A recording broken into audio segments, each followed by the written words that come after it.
Okay, for my book talk, I'm doing the book Stolen. It's by Lucy Christopher. It's realistic fiction, and I would say the audience is like 15 years old to 19 years old.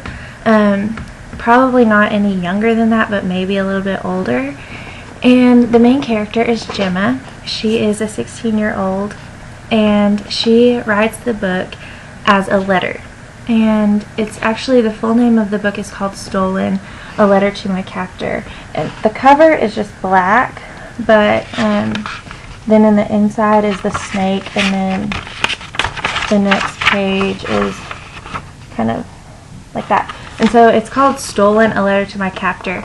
And basically Gemma gets abducted in an airport by a guy named Ty. And she writes this letter to him explaining everything that's happened to her and everything that she's gone through, all of her emotions and everything.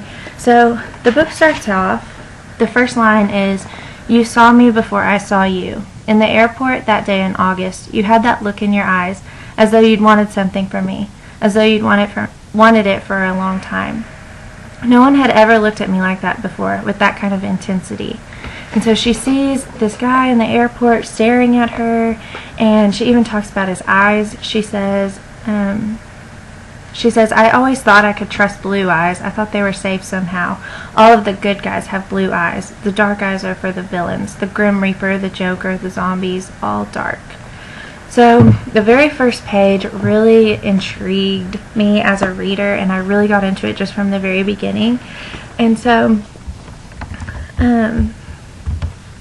basically the story starts off in the airport. Gemma she meets Ty, and he ends up drugging her coffee and dragging her through the airport. He already has his whole scheme planned out. He has a fake passport for her, different clothes for her to change into, and he takes her somewhere else. And she wakes up and doesn't remember what's happened to her. She has no idea where she is, and she wakes up in this house, and he's not there when she wakes up. And so she thinks that she can escape and everything's going to be fine. And she goes to the front door and looks out and sees nothing. And the book says that she's just literally in the middle of nowhere, if there ever is such a place. And I'm going to read that part when she wakes up. This is when she looks out of the house. She says, "I shielded my eyes. There was nothing but sand and flatness and horizon. I used the branches to turn myself around, grazing my leg a little on a rock. But there were no buildings on the other side, no towns, not even a road. It looked the same on the side as it had looked near the house. Long, flat emptiness. I wanted to scream. Probably the only reason I didn't was because I was worried you'd hear me. If I'd had a gun, I think I would have shot myself." And so it just shows like the dramatic style of writing that it is, and how it really makes an impact that it's a letter to him, and how she uses the word "you would hear me," and it just really makes it kind of a suspenseful story all throughout. So she tries to escape throughout the novel, and she never really succeeds. She almost kills herself, and he always comes to get her. She always goes back to him, and she can never just really get out. And she starts writing in a journal, which spurs the whole novel after everything. And so in her journal she writes, "So I wrote the only words I could think of. Imprisoned, confined, detained, constrained, incarcerated, locked up, interned, sent down, abducted, kidnapped, taken, forced, shoved, hurt, stolen." And that kind of just sets up like the mystery and the suspense of her being taken and her being in this place. There's no one around but him, and she's just in this place all by herself. And that's when the confusion kind of sets in, and she starts to talk to Ty after she's been there for a little while, and he tells her about his childhood and about his life, about why he's there now, and he tells her that he loves her, that he's been watching her, and that he has brought her here to rescue her from the world. And that's when she sort of becomes confused, because she realizes that he is her kidnapper, but she also starts to feel some sort of understanding towards him and some sort of compassion towards him. And that's when her emotions kind of split, and she doesn't know what she feels towards him. And I'm going to read a part when that kind of starts to happen. She says, "Your face was less than an arm's width from mine. I could lean across to you, or you could lean into me. We could kiss." And that's all I'm going to read. That's all I'm going to say about that.